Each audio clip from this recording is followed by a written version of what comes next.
Everything that you're about to hear is complete and utter bullshit. So in the wake of the latest school shooting this year, what? Another one? So in the wake of the latest school shooting this week, there's been a lot of talk about arming the teachers. Which, by the way, fantastic idea. I mean, there's already 10 times as many Americans who die from gun accidents alone as are killed in terrorism every year. Let's put a murder weapon in every classroom in America. I don't see what could possibly go wrong. I think this is a fantastic idea. Honestly, only someone who's like a very stable genius could have ever even possibly conceived of something so brilliant. Hey, don't be mean, man. That's not the stable genius picture I wanted them to see. I'm waiting. Yeah, that's the one. Oh, I can't believe this guy's in charge of NASA right now.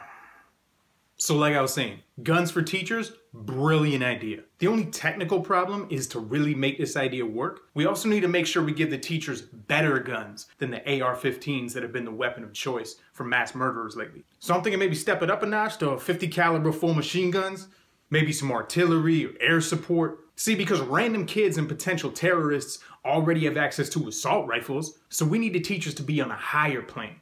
I mean, if we really respect our schools, that is, and care about our children's safety.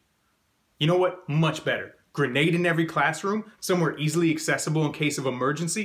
Problem solved.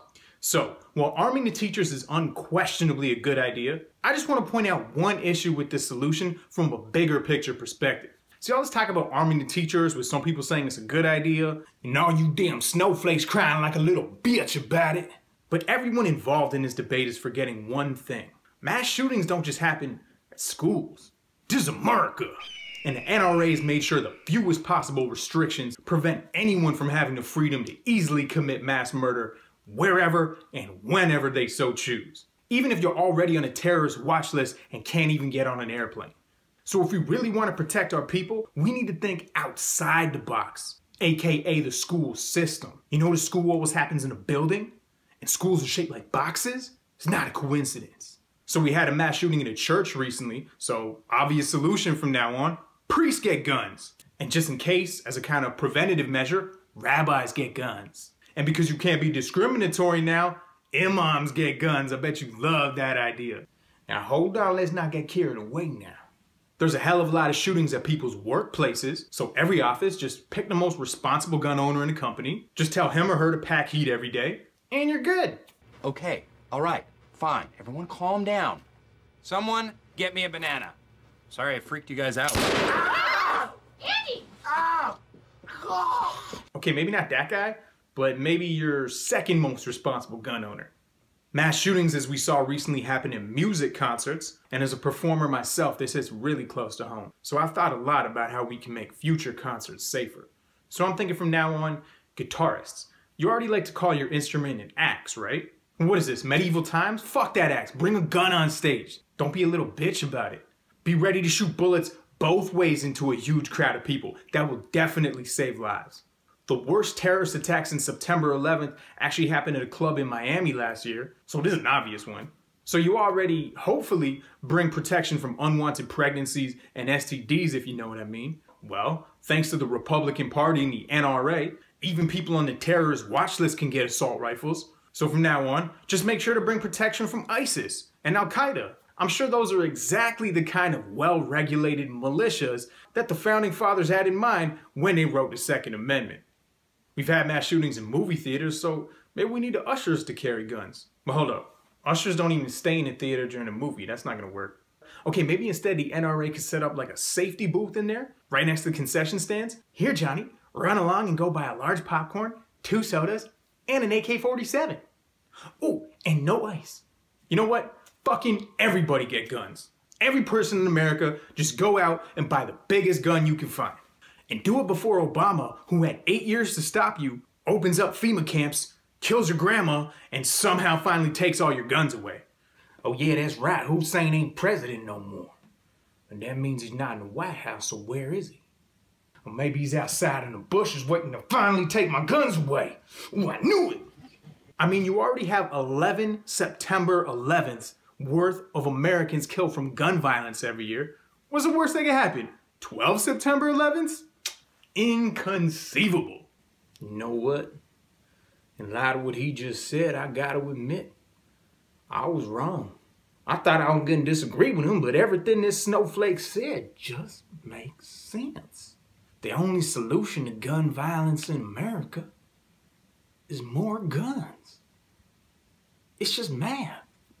All right, let me be serious for a second. I've got a lot to say about this topic, and I'm gonna systematically debunk every one of the NRA's bullshit arguments point by point in an epic video on the Second Amendment that I've been working on for quite some time now, using two of the most dangerous weapons that terrify right-wing tools the most, logic and evidence.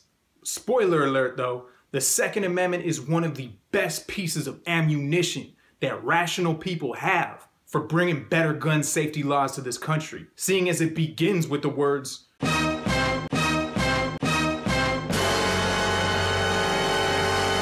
if you want to see that when it comes out, make sure to subscribe to this channel and hit the little bell button next to it to get a heads up when it drops. But before I go, I just want to share a little bit of perspective as a foreigner living in this country, or specifically someone who the US government refers to as an alien worker. You know, as someone who was born just across the lake from the state of New York, where I live here today, no matter how many times you hear it, this isn't an American problem. Or I shouldn't say that. Americans definitely suffer from this very preventable epidemic, along with Mexicans and Canadians who are dying because of some states' very reckless and irresponsible laws. But it's not America's fault. So whose fault is it? Have you noticed that after every mass shooting that actually makes the news, we see the same cycle of bullshit emanating from every TV screen and smartphone? The progressive left half of America is like, hey, can we finally fucking do something about this now? How many more World Trade Centers worth of people need to die this year before we get off our fucking asses? And the regressive right-wing half of America is like, now hold on, let's not get carried away just because a bunch of kids got murdered at school again. Let's calmly and collectively wait till never to talk about this. Oh, what's that? No other developed country in the world suffers mass murder on this scale? Oh, sorry, I can't hear you. Now let's get back to our regularly scheduled thoughts and prayers, because this has been working out flawlessly so far. I'm sick of this, oh, nobody's right and nobody's wrong. Let's all come together and sing Kumbaya type of fucking bullshit. No, one side is completely fucking wrong and is aiding and abetting in mass murder with their actions, and one side is doing exactly what needs to be done and saving thousands of American lives every year with their actions. And lastly, I'm sick of all this, oh, what can we do? We just don't know what the solutions are. Bullshit. We know exactly what the solutions are. We already have answers to all these frankly stupid fucking questions. The United States isn't an island floating by itself in space where you have to experiment through trial and error like, should we stop suspected terrorists from buying mass murder weapons? Or should we let them? I don't know. Oh, I know. Let's see what the murder weapon lobby group has to say about this. They're completely neutral. There are other countries on this planet who do not have the same problem. In fact, no other supposedly developed country has anywhere near America's level of gun violence that is empirically and indisputably correlated to smarter gun safety laws. I don't believe you. How can you be so sure? My NRA email blast said that there are countries with real strict gun laws that you libtards would probably love to have here that have twice the murder rate of America. Yeah, they probably cherry-picked a third world country with a very high murder rate that technically has strict gun laws, but no functioning police force to enforce those laws, and therefore might as well be a nation of anarchy, or at least the slums of those countries where the majority of the murders happen might as well be anarchy, with either no effective policing or even worse, completely corrupt and criminal policing that contributes even more to the higher murder rate. Or they do something they love to do and compare 21st century America to Cambodia during the genocide, to Uganda under Idi Amin, or Stalin's USSR, or Nazi Germany, and say, you see, if they take our guns away, it'll lead to a new Holocaust in this country. Not that the Jewish Holocaust really happened, I mean, that's just what them globalist media cucks want you to think. Infowars.com, Alex Jones is the truth. But the reason the NRA likes to compare America to countries 50, 100, 200 years ago that were never democracies is because as much as they like to think that waving their guns around all the time makes them look badass, they're spineless, dishonest cowards who are terrified to face the facts about what happens when you compare America to countries we actually have a lot in common with in the present day. Because when you do that, you come to the irrefutable conclusion that the NRA and a vast majority of the Republican Party are absolutely guilty in facilitating mass murder and mass suicide in this country. So when you compare two things scientifically, as opposed to moronically, you do so with similar test subjects. So for example, if you want to test whether a particular supplement is useful or not, you don't give the same vitamins to a young, healthy athlete and to a 105-year-old cancer patient, and if the cancer patient still dies, you say, you see, vitamins are useless. Maybe they're even bad for you. Look, this man died.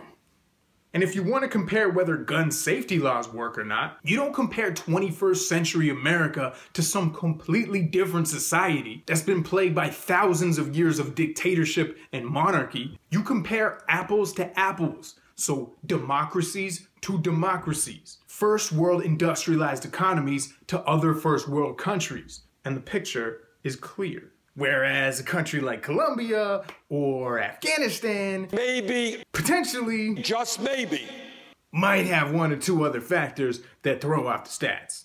But fuck it, apples to apples isn't good enough for you?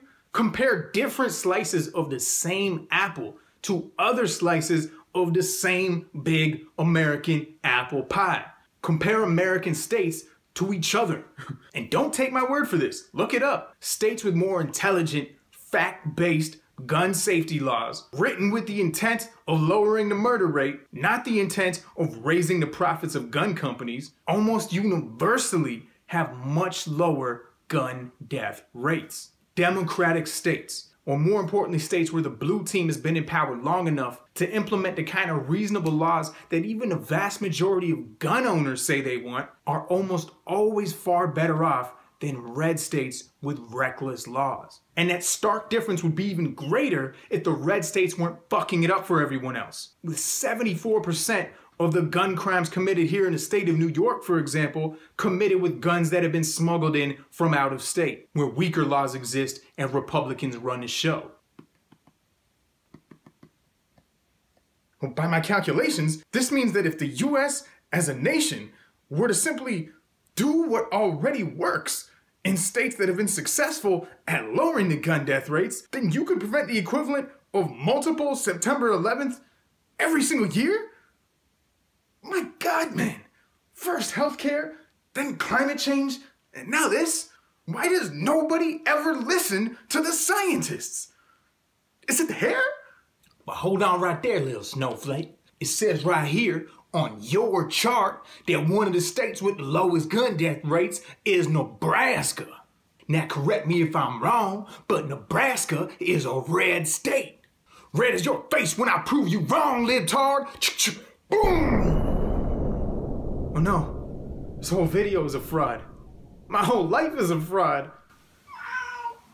First of all, Nebraska is the red state with the toughest gun laws in the country. Here's where it is on the chart. It fits right into the national and global pattern, and it only further proves my point. And even if it didn't, pointing to the outliers on this chart to disprove the obvious truth makes as much sense as pointing to a 100-year-old cigarette smoker and saying, see, cigarettes are good for you. There are people who survived the Chernobyl nuclear disaster who didn't get cancer. There are people who got cancer who have never been to Chernobyl. Does that mean that radiation is fucking good for you? Cigarettes still cause cancer. Radiation still causes cancer. They're not the only things that cause cancer, and not everyone who smokes or everyone who is exposed to radiation will die. But we have more than enough data to know that they're carcinogens. Two necessary factors for high levels of gun violence are guns and bullets. They're not the only factors, but if you're still questioning if gun laws matter, I can't even. This is too fucking stupid. Hold on right there, Einstein. Even without guns, people still gonna murder each other. I mean, shit just happens. Yeah, they will. But gun laws make it a hell of a lot easier to murder someone or to kill yourself, which is probably why red states generally have higher overall rates of all kinds of homicide and suicide than blue states. Mass stabbings have happened in history, and right-wing tools love to point them out like we're too stupid to understand the concept of an outlier, but they're a hell of a lot less common than mass shootings. And it's a lot fucking harder to murder someone with a knife than it is with a gun. It's actually impossible beyond the distance of a throwing knife, whereas an AR-15 has an effective murder range of 6 football fields. But hold on so much. If you hate our freedom so much and you think America has stupid laws, why the fuck do you even live here, you goddamn immigrant? Go back to where you come from, you damn, what's a racist word for Canadian? Fuck! I don't think all of America has stupid gun laws. Have you been paying any attention? Some states have very smart laws in place and lower gun death rates as a result. New York, where I live right now, has a gun death rate that is half of the national average. Hawaii, where I would love to live one day, has a murder rate that's even lower than Canada, which probably has a lot to do with the fact that, unlike other blue states, and unlike Canada, Hawaii has a little moat surrounding it called the Pacific Ocean that helps protect it from red states with murderous gun laws. And in any case, even if I went back to where I came from in Toronto, 70% of all the gun crime that happens in the city where I was born is committed with guns smuggled in from across the US border. So I'm making this video to attack the root of the problem, which as always is ignorance. So I could live in Timbuktu or Tijuana and make this exact same video and it would be just as relevant. Especially since the same industry that is murdering Americans by pushing ridiculously weak laws has also used their power in government to make sure America is the biggest arms supplier on earth, encouraging the US government to start wars around the world ever since the 1950s, using your tax money and sending off your kids to die, or to arm various sides in civil wars, and to sometimes even fund both sides of the same war, like Donald Trump's hero, Ronald Reagan did, helping to arm the genocidal dictator Saddam Hussein and his enemy, the terrorist dictator Ayatollah Khomeini, in an 8-year war that took the lives of over 1 million people in Iraq and Iran. This is yet another reason why we need to finally pass the 28th Amendment and outlaw the mass-scale, legalized bribery of our so-called representatives. But hold on, you take our guns away, how are we supposed to stop our women from getting raped? And how are women supposed to defend themselves? See, you just trying to empower the rapist, you fake fucking feminist. For the millionth time, no elected Democrat wants to take everyone's guns away. What we want is better laws, more intelligent and informed laws based on what we know works from places where it's already been successful. And in those places, we see lower rates of rape as well as murder. See, the reality is that the more guns there are out there, and legal ones 1,000 times a day get stolen or sold to become illegal ones, especially when the law doesn't even mandate that you lock your gun up, the far more likely they are to be pointed at a woman before she's raped, rather than ever actually used to prevent one. But if a woman or man wants to take a chance, knowing that they're far more likely to kill themselves or become a murderer, or have your weapon used in a fatal accident than to ever actually defend yourself with a gun, then fine, go through the process and apply to buy a legal pistol. There's no need to buy an assault rifle for self-defense. We're talking about stopping attacks in parking garages here and parts of the country that are not patrolled by police, I assume, not stopping the North Korean army. So in case you didn't get the memo yet, your whole hypothesis is bullshit. The right wing is wrong once again. This is part of a pattern, and it's all based on you ignoring the facts and not accepting reality, and calling everything you disagree with fake news, instead of just being grown men and women about it and accepting when you get some new information and just being like, oh, I didn't know that. Thanks for the info. And then acting like an adult, or maybe acting like a teenager, and being open-minded enough to clear out the cobwebs of your misinformed opinions.